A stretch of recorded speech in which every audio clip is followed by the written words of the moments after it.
سینے خواہم شرح از فراق تا بگویم شرح درد اشتیاق ہر کس کے دور ماند از اصل خویش باز جوید روزگار وصل خویش۔ خوش آمدید دوستداران زبان و ادبیات فارسی۔ یہ شعر جو میں نے ابھی پڑھا ہے یہ مولانا روم کا ہے، اور ہم سبھی جانتے ہیں کہ فارسی ادب میں ہندوستان میں مولانا روم یا کہیں بابا روم بھی کہا جاتا ہے۔ اس میں بعض جگہ مولانا روم نے قرآن شریف کے آیات بھی اس میں کوٹ کی ہیں، اور کیونکہ وہ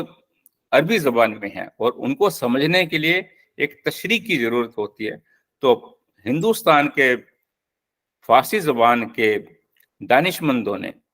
اس کی مختلف تشریحات لکھی ہیں، جس میں سے اگر میں ورق کہوں تو وہ مترجم قاضی سجاد حسین صاحب کی ہیں۔ اس کے علاوہ کلید مثنوی بھی ہے، اختتام مثنوی بھی ہے، عرفان مثنوی بھی ہے، یا معارف مثنوی بھی لکھی گئی ہے۔ اور آج ہم مثنوی معنوی کی جو تشریح قاضی سجاد حسین صاحب نے لکھی ہے، آج اس پہ گفتگو ہوگی۔ اس ادبی نشست میں میرے ساتھ ڈاکٹر مغیث احمد، جو کہ بنارس ہندو یونیورسٹی میں ایک عرصے سے وہاں پہ فارسی زبان کو وہ بچوں کو سکھا رہے ہیں اور فارسی ادب کو پڑھا بھی رہے ہیں، تو آج میں نے انہیں دعوت دی ہے کہ آپ سجاد حسین صاحب کی جو تشریح ہے مثنوی معنوی کی اس پہ گفتگو کریں، اور کیونکہ ان کا پی ایچ ڈی بھی سجاد حسین کی جو تشریح ہے اسی پر ہے، تو ان سے بہتر اس سے دوسرا کوئی ادیب ہو ہی نہیں سکتا، تو اس لیے آج میں نے انہیں دعوت دی ہے کہ وہ اس پر گفتگو فرمائیں۔ تو مغیث صاحب، آپ سے گزارش ہے کہ آپ سجاد حسین صاحب کی جو تشریح مثنوی معنوی پہ انہوں نے کی ہے اس پہ آپ اپنا نظریہ بتائیں کہ انہوں نے کس طرح سے کیا، اور سجاد حسین کی جو تشریح مثنوی معنوی کے وہی کیوں زیادہ مقبول ہے سب سے زیادہ، تو اس کے کچھ وجوہات ہوئی جو آپ کے ذہن میں آتی ہے وہ ہمیں بتائیں، اور تاکہ وہ ہمارے جو طالب علم ہیں ان کے لیے مفید ثابت ہو، تو آپ سے گزارش ہے کہ آپ اپنا سخن کا آغاز فرمائیں۔ بہت بہت شکریہ سر۔ سب سے پہلے میں پرشین لینگویج اینڈ لٹریچر کے سبھی ناظرین اور سامعین کو کی خدمت میں سلام اور آداب پیش کرتا ہوں۔ قاضی سجاد صاحب کے بارے میں سب سے پہلے یہ جان لیں کہ قاضی سجاد صاحب جو ہے یہ صرف انہوں نے مثنوی معنوی کے بارے میں ہی نہیں لکھا ہے، ترجمہ نہیں کیا انہوں نے، بلکہ فارسی کی بہت ساری کتابیں، مثلا گلستان، بوستان، گلزار دبستان، اور اس طریقے سے اور بھی بہت ساری کتابیں ہیں، جیسے دیوان حافظ ہے، اور یہ چونکہ ایک عالم دین بھی تھے، اور یہ ضلع بجنور، مغربی اتر پردیش کے ضلع بجنور میں ایک علاقہ ہے، قصبہ ہے کرت پور، وہاں پہ یہ پیدا ہوئے تھے، اور وہاں سے پھر یہ دیوبند گئے، دیوبند میں انہوں نے تعلیم حاصل کی، اور فتح پوری مسجد جو دلی میں ہے وہاں پہ انہوں نے تقریباً 45 سال تک درس و تدریس کی خدمات انجام دیے ہیں، اور تقریباً 30 سال تک یہ وہاں صدر مدرس کے یعنی پرنسپل اور ہیڈ کے عہدے پہ فائز تھے۔ اس دوران انہوں نے بہت سارے کارنامے انجام دیے، اور اس میں خاص طور سے گلستان، بوستان، گلزار دبستان، حمد باری، کریمہ سعدی، پند نامہ اتار، مالا بدمینو جو قاضی ثناء اللہ پانی پتی کی کتاب ہے جو ریلیجیس ہے، اس پہ انہوں نے کام کیا، اس پہ حاشیہ لکھا، اس کی شرح بھی لکھی، دیوان حافظ ہے، اور سب سے بڑا جو ان کا کام ہے وہ مثنوی معنوی مولانا روم کا ترجمہ ہے۔ مثنوی معنوی مولانا روم کا جو ترجمہ ہے اس کو انہوں نے جس طریقے سے مثنوی معنوی 6 دفاتر میں ہے، اسی طریقے سے انہوں نے بھی 6 جلدوں میں اس کو کیا ہے، اور ان کے ترجمے کی جو سب سے بڑی خوبی ہے وہ یہ ہے کہ یہ ہر شعر کے نیچے اس کا ترجمہ لکھتے ہیں. عام طور پہ دیکھا گیا ہے کہ جیسے پورے ایک چیپٹر لکھ دیا گیا، اس کے بعد سے پھر لوگ اس کا ترجمہ کرتے ہیں، یا کہیں کہیں پہ ایسا بھی ہوتا ہے کہ متن نہیں ہوتا، صرف ترجمے ہی کیے جا رہے ہیں. جیسے بہت سارے ترجمے ہیں اس طریقے کے. تو ان کا ترجمہ یہ ہے کہ یہ ایک لائن پہلے متن لکھتے ہیں اور اس کے بعد سے پھر اس کا ترجمہ لکھتے ہیں، اور ترجمے میں اس بات کی رعایت کرتے ہیں کہ جتنا ایک لائن کے اندر بات بن سکتی ہے کوشش کرتے ہیں کہ اسی کے اندر اس کی بات مطلب مکمل ہو جائے، اور آگے ایکسیڈ نہیں ہوتا، آگے نہیں بڑھتا، ان کی عبارت جو ہے وہ آگے نہیں بڑھتی، ایک ہی لائن کے اندر یہ اپنا ترجمہ کر دیتے ہیں. تو یہ بہت بڑی بات ہے. اور ترجمے کے اندر یہ جو ان کی جو ترجمے کی خصوصیت ہے وہ یہ کہ عام فہم زبان، بہت مشکل الفاظ نہیں ہوتے، عام فہم الفاظ کے اندر یہ اپنے ترجمے کو بیان کر دیتے ہیں. خاص طور سے وہ مقامات جہاں پہ یہ کسی اسٹوری کو بیان کرتے ہیں تو وہ اس جگہ پہ جو ایسا لگتا ہے کہ کوئی اسٹوری وہ بیان کر رہے ہیں. تو یہ ان کے ترجمے کی خصوصیات ہیں. اور اس کے علاوہ ایک چیز اور ہے کہ ان کی جو 6 جلدیں ہیں ترجمے کی، اس میں ہر جلد کے شروع میں انہوں نے ایک مقدمہ لکھا، اور وہ مقدمہ اتنا مبسوط، اتنا جامع ہے کہ جو ہے اس سے پورے مثنوی کا ایک طرح سے نچوڑ ہے وہ مقدمہ. اور مثال کے طور پہ جسے انہوں نے پہلے جلد کے مقدمے میں انہوں نے مولانا رومی کے جو ہے وہ پورے حالات کو انہوں نے بیان کر دیا، اس میں ان کی حالات زندگی کو، اس میں جو ہے انہوں نے جو ہے وہ ان کے خلیفہ صلاح الدین زرکوب، یا اسی طریقے سے مولانا حسام الدین چیلپی، یا اسی طریقے سے مولانا جو ہے وہ ایک فرقہ جلالیہ تھا جو جلالیہ ابھی بھی ہے، تو اور ان کے کیا اصول اور ضوابط ہوتے ہیں اس کو انہوں نے بیان کیا اس میں. اسی طریقے سے مولانا کی تصانیف کو انہوں نے اس میں بیان کیا ہے. وحدت الوجود اور وحدت الشہود کے پورے مسئلے کو انہوں نے اس کے اندر بیان کیا ہے. یہ پورا مغیر صاحب یہاں آپ نے حسام الدین چلپی کا آپ نے ذکر کیا تو مجھے یاد آ رہا ہے کہ انہوں نے تقریباً اپنے مولانا روم نے اپنے ہر دفتر میں الدین چلپی کا ضرور ذکر کیا. تو یہاں میں ان کے چوتھے دفتر کا ایک شعر پڑھنا چاہوں گا جس میں انہوں نے حسام الدین چلپی کا ذکر کرتے ہوئے کہتے ہیں، مولانا روم کہتے ہیں، اے ضیاء الحق حسام الدین توئی کے گزشت اجمع بے نورت مثنوی. تو یعنی وہ یہ بھی مطلب کتابوں میں ذکر ملتا ہے، اس میں سجاد صاحب نے بھی ذکر کیا ہے کہ مثنوی کو تصنیف کرنے میں حسام الدین چلپی کا ہی سب سے بڑا ہاتھ تھا، وہی ان کو تشویق کرنے والے تھے مولانا روم کو کہ آپ مثنوی کو تصنیف کیجئے. کیا یہ بات صحیح ہے؟ یہ بالکل درست ہے، اور بلکہ یہ کہا جاتا ہے کہ بیچ ایک جو دفتر ان کا کمپلیٹ ہو گیا تھا تو اس کے بعد سے پھر حسام الدین چلپی جو تھے ان کے جو ہے ان کی جو رفیق حیات تھیں ان کی طبیعت خراب ہوئی اور وہ جو ہے وہ انتقال کر گئیں، اور اس بیچ میں جو ہے وہ صدمے میں رہے کافی دنوں تک، بلکہ کہا جاتا ہے کہ 1 سے 2 سال تک وہ صدمے میں رہے. اس دوران انہوں نے مولانا رومی نے بھی لکھنا بند کر دیا تھا، بولنا بند کر دیا تھا، اور اس میں انہوں نے ڈکٹیٹ نہیں کرایا، اور پھر ان کا انتظار کرتے رہے کہ وہ جب بحال ہو جائیں، ان کا وہ صدمے سے ابھر جائیں تو پھر ہم جو ہے ان کو بولیں. تو اس طریقے تو اتنا ان کا خیال رکھا انہوں نے. اور دونوں کا ایک مطلب جیسے وہ ایک پیر اور مرید کا معاملہ تھا، سلسلہ تھا، اور ایک تعلق تھا دونوں کے درمیان. تو اور لیکن احترام جو ہے وہ احترام صرف ایک طرف سے نہیں تھا. جس طریقے سے جو ہے وہ حسام الدین چلپی ان کا احترام کرتے تھے اور انہیں اپنا پیر سمجھتے تھے، دوسری طرف سے مولانا رومی بھی ان کا کافی خیال رکھتے تھے، انہیں اپنے بیٹے کی طرح مانتے تھے، اور ایک روحانی ایک جو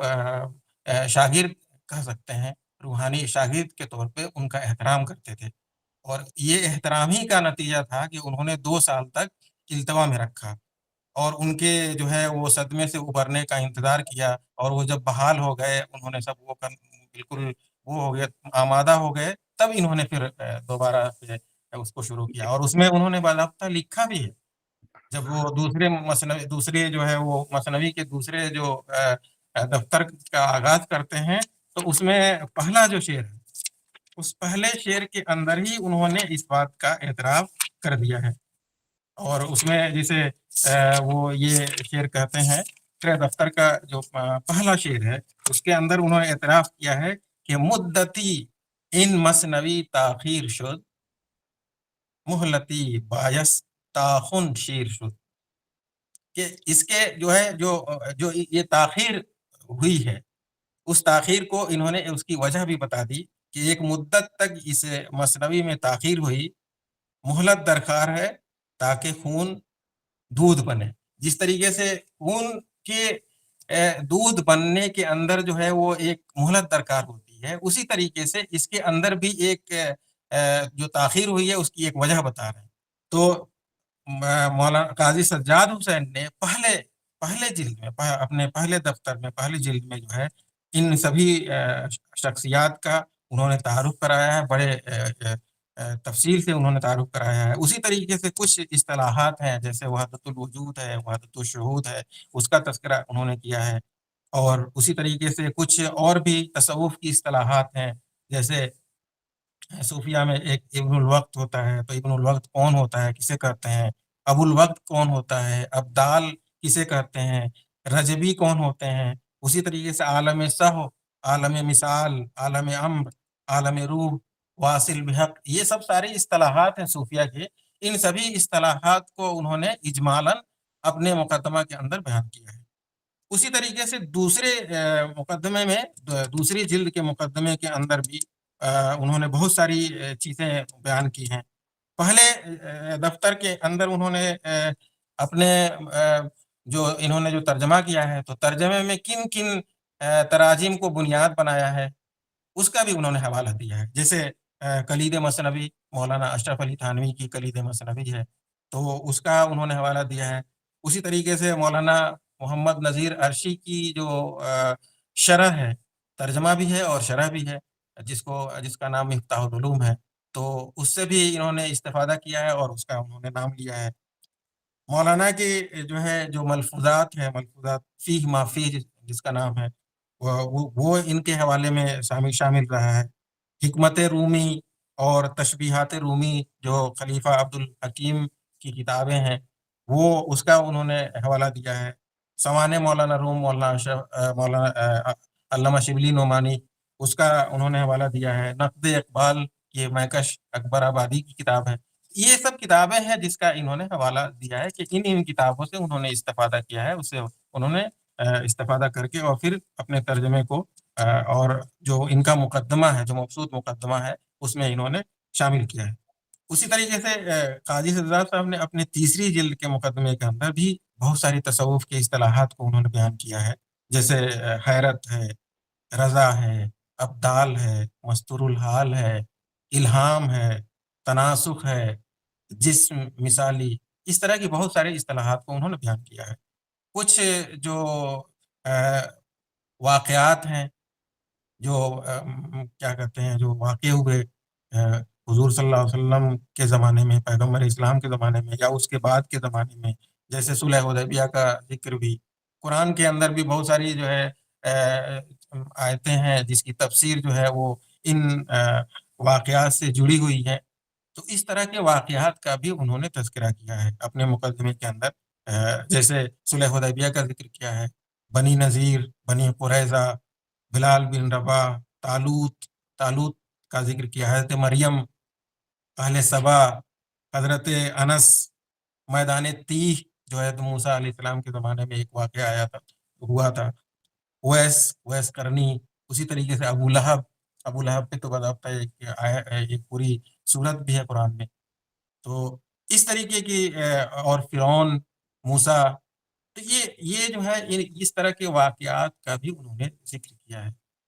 جو قرآن کے اندر بھی آئے ہیں اور مثنوی کے اندر بھی ان کا ذکر آیا ہے، اور اس لیے جو ہے تمہید کے طور پہ انہوں نے ان سب باتوں کو مقدمے کے اندر ذکر کر دیا ہے، تاکہ مثنوی جب ہم مثنوی کا مطالعہ کریں تو پھر قاری کو ان سب چیزوں میں پریشانی نہ ہو۔ وہ چوتھی جلد کے اندر بھی انہوں نے اسی طریقے کی بہت ساری تفصیلات کا ذکر کیا ہے، جیسے طی ارض ہے، لطائف اشرا ہے، تجدد امثال ہے، مسئلہ سما ہے، مسجد اقصی ہے، مسجد حرام، حلیمہ سعدیہ جنہوں نے حضور پیغمبر اسلام کو دودھ پلایا تھا، بایزید بستامی بڑے یہ بزرگ گزرے ہیں، ان کا ذکر کیا ہے انہوں نے، ابو الحسن خرقانی کا ذکر ہے، شق صدر اور قابل و قابل کا ذکر ہے اس کے اندر۔ تو یہ چوتھی جلد کے مقدمے میں ان سب باتوں کا ذکر کیا ہے۔ پانچویں جلد جو ہے ان کا جو پانچویں جلد میں جو ہے انہوں نے اپنے مقدمے کا جو آغاز کیا ہے، تو اس کے اندر بھی تصوف کی بہت ساری اصطلاحات ہیں، اس کا انہوں نے ذکر کیا ہے، جیسے نفس امارہ ہے، نفس لوامہ ہے۔ نفس امارہ کہتے ہیں کہ جو ہے انسان کے ذہن میں جو بات آتی ہے ہم کو یہ کرنا ہے، تو یہ نفس اور کوئی غلط کام بھی، کسی غلط کام کا جو احساس ہوتا ہے تو وہ آدمی جسے کر جاتا ہے یا کرنے کا ارادہ کرتا ہے، تو یہ اس کو ہم کہتے ہیں نفس امارہ، کہ وہ امر دے رہا ہے، حکم دے رہا ہے۔ اور نفس لوامہ یہ ہے کہ جب انسان جب غلطی کر بیٹھتا ہے تو اس کے بعد سے پھر اس کو احساس ہوتا ہے کہ ہم نے غلطی کر دی تھی، تو اس کو ملامت ہوتی ہے۔ تو جو ملامت کا جو احساس ہوتا ہے یہ نفس لوامہ کا اس میں عمل دخل ہوتا ہے۔ تو اس کا اسی طریقے سے نفس مطمئنہ ہے، ملہمہ ہے، اور اس طریقے کی بہت ساری اصطلاحات ہیں جس کا انہوں نے اپنے مقدمے کے اندر ذکر کیا ہے، جیسے وقوف قلبی ہے، کرامت کی قسمیں، کرامت کیا چیز ہے، اور علم باری تعالی، معجزہ کس کو کہتے ہیں، اس کا انہوں نے رد شمس، عشر مبشرہ، حدیث لولاک اور اصحاب فیل، کچھ جو ہے واقعات ہیں جو قرآن سے ریلیٹڈ ہیں، جیسے اصحاب فیل ہے، قوم لوط کا، اہل انطاکیہ، اصحاب سبت، اور عمر بن عبدالعزیز، حجاج بن یوسف، اس طریقے کے بہت سارے واقعات کا انہوں نے جہاں جہاں پہ ان کی مثنوی میں مثال کے طور پہ، چونکہ مثنوی میں انہوں نے قرآن کی اس کو جیسا کہ ایک شعر ہے جامی کا، ہست قرآن در زبان پہلوی، کہ یہ قرآن ہے، تو قرآن کی ایک طرح سے تفسیر ہے، انہوں نے پورے قرآن کی تفسیر انہوں نے کر دی ہے، اور قرآن کی تفسیر کو انہوں نے سمجھانے کی کوشش کی ہے اس کو، اور سمجھانے کا ان کا انداز جو ہے وہ بڑا نرالا ہے۔ وہ مثالوں کے ذریعے سے سمجھاتے ہیں، واقعات کے ذریعے سے سمجھاتے ہیں، اور کیا کہتے ہیں محاوروں کے ذریعے سے سمجھاتے ہیں، پرانے جو واقعات ہیں یا پرانے جو قصے ہیں یا قرآن میں جو تفسیر کے اندر جو واقعات آئے ہیں، یا پرانے جو مذاہب ہیں، اہل یہود کا، اہل نصارہ کا، اور ان کے زمانے میں جو واقعات ہوئے اور جو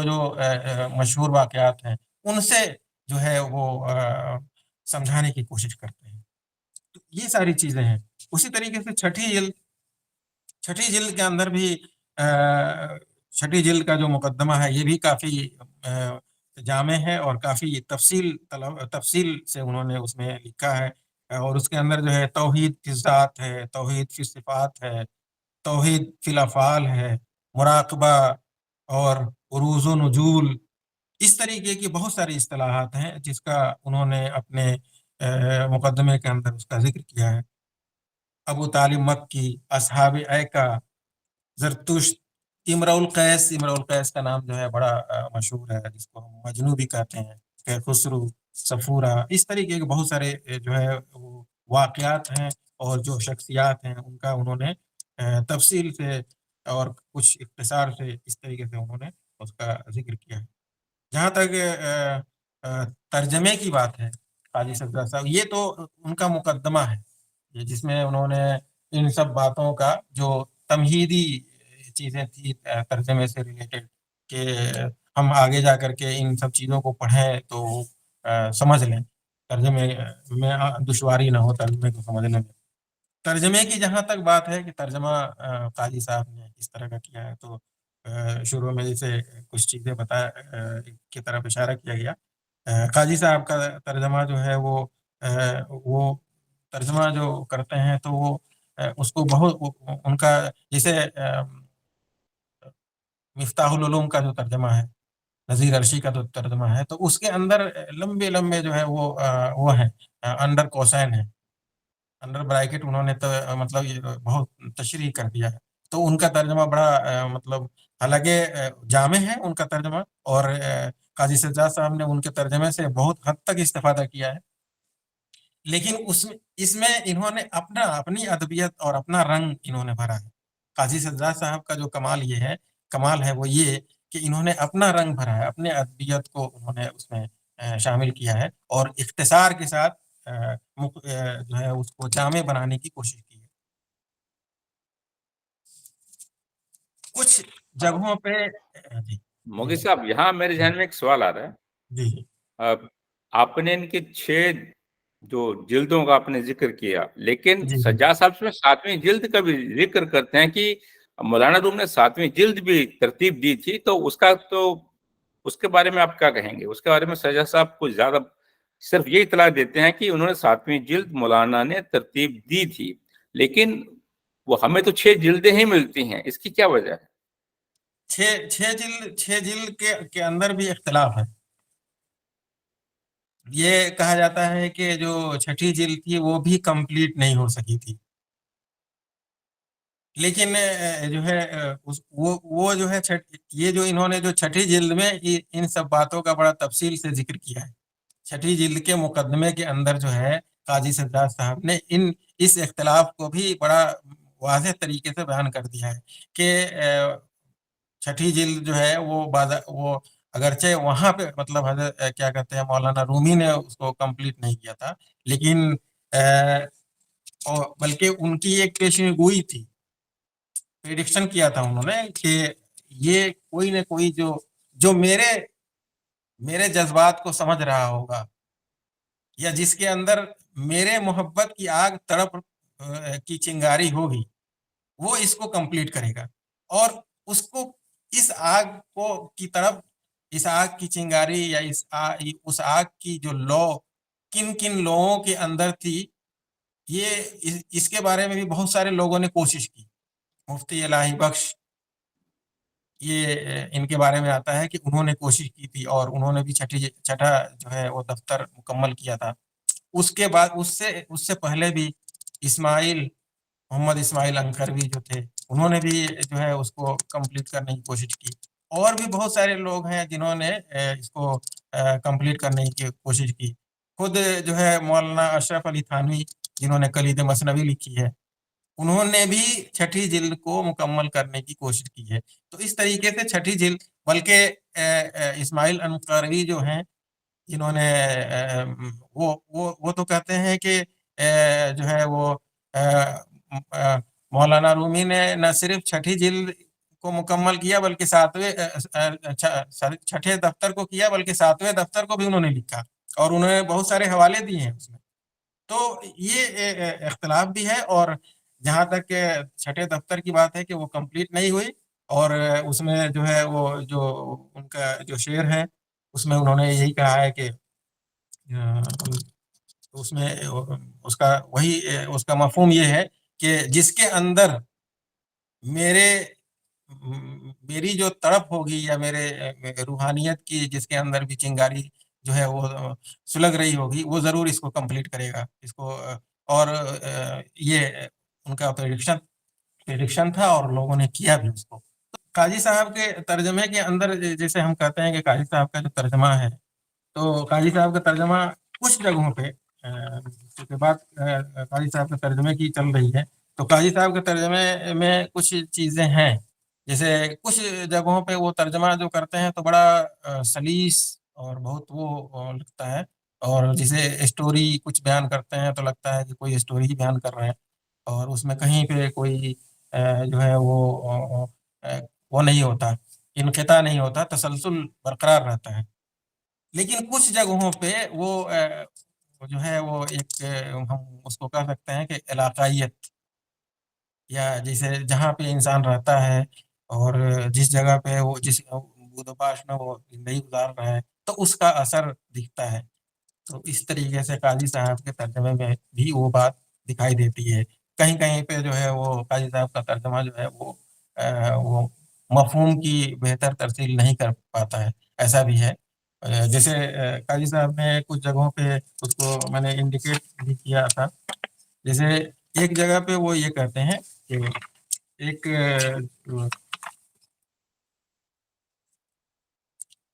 مثنوی معنوی کے پہلے دفتر میں ایک اسٹوری ہے جس میں شیر اور جو اس سے وہاں پہ جو جانور ہوتے ہیں ان کے اندر ایک مکالمہ ہوتا ہے. تو شیر جو ہے وہ جہد کی تعریف کرتا ہے اور اس پہ دلیلیں پیش کرتا ہے. جہد یعنی کوشش کرنا، محنت کر کے کمانا اور یہ ساری چیزیں. جبکہ وہ جو جانور ہوتے ہیں وہ کہتے ہیں ارے یہ محنت کرنے کی کیا ضرورت ہے، خدا نے ہر ایک کا رزق مقرر کر رکھا ہے تو تمہیں بھی مل جائے گا، تم بیٹھے رہتے ہیں، ہم لوگ خود ہی حاضر ہو جاتے ہیں، یہ ساری چیزیں. اور اس کے سے اسی کے ضمن میں وہ کچھ اشعار لکھتے ہیں مولانا رومی، اور اس کا ترجمہ جو ہے قاضی سجاد صاحب کرتے ہیں. جیسے گفت پیغمبر بے آواز بلند، بر توکل جانوے اشتر بے بن، رو توکل کن تو با کسب اے امو، جہد می کن کسب می کن منہ بے منہ. اب اس کا جو ہے وہ ترجمہ جو ہے وہ قاضی صاحب کرتے ہیں کہ پیغمبر نے بلند آواز سے کہا توکل کے ساتھ اونٹ کے گھٹنے بانٹ دو. یہ تھوڑا سا جو ہے وہ لگ رہا ہے، جبکہ بلند آواز سے کہا، آواز بلند کا بلند آواز سے کہا، اس طریقے سے بھی جو ہے وہ ہو سکتا تھا کہ پیغمبر نے علل اعلان کہا. علل اعلان کا لفظ بڑا جو ہے وہ کامن ہے کہ توکل کے ساتھ ساتھ اونٹ کے گھٹنے بھی باندھ دیا کرو. اگر یہ ہم اس طرح سے کر دیتے تو یہ ایک طرح سے پورے مفہوم کی ترسیل بھی ہو جاتی اور عبارت بھی جو ہے وہ بہت اس میں فرق نہیں آ رہا. تو اسی طریقے سے کچھ اور بھی ہیں، جیسے دوسرا جو شعر ہے، رو توکل کن تو با کسب اے امو. اس کا انہوں نے جیسے ترجمہ کیا ہے قاضی صاحب نے کہ اے چچا. اب اس لفظ پہ ذرا یہ غور کرنے کی ہے، جا ماں کوشش کے توکل کر، کوشش کر کمائی کر سر بے سر. اب یہ لفظ جو انہوں نے استعمال کیا ہے جا ماں کوشش کے، یہاں پہ اگر کوما نہ لگائیں تو یہ جامع ہو جائے گا، اور اس سے جو ہے کافی جو ہے وہ ایک طرح سے مفہوم جو ہے وہ گنجلک ہو جائے گا. جامع کوشش، تو اب یہ جا ماں کوشش کے اصل لفظ ہے. اگر اس کے ہم اس کے وقفے کو ختم کر دیں تو یہاں پہ اغلاق پیدا ہو جا رہا ہے اور جو ہے وہ مفہوم کی ترسیل نہیں ہو پا رہی ہے. تو اگر اس کا ترجمہ اس طریقے سے کر دیا جاتا ہے کہ اے چچا جاؤ، جا اور جاؤ میں بہت فرق ہو جاتا ہے. جاؤ، کوشش کے ساتھ توکل کرو، محنت کرو اور خوب کماؤ. اگر اس طرح کا کے الفاظ ہوتے تو یہ زیادہ اس متن کی بہترین ترجمانی ہو سکتی تھی. اس طریقے سے اور بھی بہت ساری مثالیں ہیں جس کے اندر جو ہے کچھ تھوڑا سا اٹپٹا سا لگتا ہے. لیکن یہ اس طرح کی کمیاں، چونکہ یہ قاضی صاحب نے 6 دفاتر کا ترجمہ کیا ہے اور وہ ایک سمندر ہے، اور اس سمندر سے 2-4 قطرے جو ہے وہ نکال کر کے، اور اس کو ہم نہیں کہہ سکتے کہ ترجمہ جو ہے وہ اس میں یہ ہے. اور لیکن اگر من جملہ طور پہ اگر ہم دیکھیں تو قاضی صاحب کا ترجمہ وہ کافی جامع ہے. قاضی صاحب کے ترجمے کے اندر ایک چیز اور بھی ہے کہ کہیں کہیں پہ وہ جو ہے وہ جو جسے ترجمے کے اندر ایک بات ہوتی ہے، ایک ترجمے کے اصول جو ہیں اس میں یہ بھی ہے کہ ہم جب ترجمہ کریں تو جو مفہوم عام ہے یا کوئی لفظ ہے جیسے اصطلاح میں اس کو ہم باضابطہ طور پہ استعمال کر رہے ہیں تو پھر اس کا ترجمہ نہیں کیا جاتا. لیکن قاضی صاحب نے اس طرح کا بھی ترجمہ کر دیا ہے جو چیزیں مطلب ترجمہ کرنے کی نہیں تھی. ترجمہ تو ہم اس لیے کرتے ہیں تاکہ جو ہے وہ قاری سمجھ جائے، لیکن جو چیز باضابطہ جو جس زبان میں ہم ترجمہ کر رہے ہیں، اگر وہ لفظ اس میں باضابطہ طور پہ مستعمل ہے تو پھر ہم اس کا ترجمہ نہیں کرتے. لیکن قاضی صاحب نے اس طرح کی بھی بہت ساری جگہوں پہ ترجمہ کر دیا کہ جو جس کے ترجمہ کرنے کی ضرورت نہیں تھی اس کا بھی انہوں نے ترجمہ کر دیا. تو اس طرح کی چھوٹی چھوٹی چیزیں ہیں. دوسری بات یہ ہے کہ قاضی صاحب نے کس متن کو بنیاد بنا کر، جیسے ہم کبھی بھی ترجمہ کرتے ہیں تو ترجمے میں ہمیں سب سے پہلے اس بات کو واضح کرنا ہوتا ہے کہ ہم کس متن کو، کس نسخے کو بیس بنا کر کے ہم ترجمہ کر رہے ہیں، اور اس کا کہیں پہ انہوں نے ذکر نہیں کیا. ہو سکتا ہے ذکر کیا ہو لیکن میری نگاہ سے نہیں گزرا ہے کہ مطلب انہوں نے کس متن کو بیس بنا کر کے. جیسے انہوں نے مفتاح العلوم کا یا کلید مثنوی کا جو ہے وہ ذکر کیا ہے، لیکن کلید مثنوی اور مفتاح العلوم کے جو متن ہیں وہ دونوں الگ الگ ہیں، دونوں کی بیس الگ ہے، دونوں نے الگ الگ بنیاد پہ اپنے اپنے ترجمے. اور کلید مثنوی کا جو ترجمہ ہے وہ صرف 2 دفاتر کا انہوں نے ترجمہ کیا ہے، پورے دفاتر کے ترجمے نہیں کیے ہیں کلید مثنوی. مثلا مفتاح العلوم میں انہوں نے 6 دفاتر کا ترجمہ کیا ہے. تو اس کے اندر انہوں نے کس متن کو بنیاد بنا کر کے انہوں نے ترجمہ کیا ہے اس کا ذکر اگر قاضی صاحب کر دیے ہوتے تو اور مناسب ہوتا. اس لیے کہ بہت ساری جگہوں پہ جب ہم دیکھتے ہیں ترجمے کو اور کہیں پہ کچھ جو ہے وہ شک کی گنجائش لگتی ہے، ہم پھر دوسرے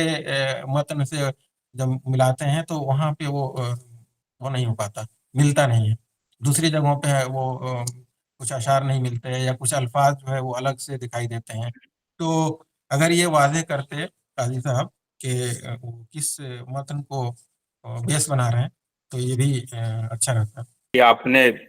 قاضی سجاد حسین صاحب کا جو ترجمہ ہے مثنوی مانوی کا، آپ نے اس پہ گفتگو کی، اور میں سمجھتا ہوں کہ یہ جو ہماری گفتگو ہے یہ طالب علموں کے لیے بہت ہی مفید ثابت ہوگی. اور وہ جب سجاد حسین کے ترجمے کو پڑھیں گے تو یہ جو بھی آپ نے جتنے بھی نقطے آپ نے مطرح کیے ہیں تو ان سب پہ وہ ضرور دھیان دیں گے. تو میں اس نشست کا مولانا کے شعر سے مطلب اختتام کرنا چاہوں گا. مولانا کہتے ہیں سر من از نال من دور نیست، لیک چشم و گوش را آن نور نیست، تن ز جان ز تن مستور نیست، لیک کس را دید جان دستور نیست. آپ کا بہت بہت شکریہ، آپ نے اس نشست کے لیے وقت نکالا. جی بالکل، بہت بہت شکریہ سر آپ کا بھی کہ آپ نے مجھے موقع دیا.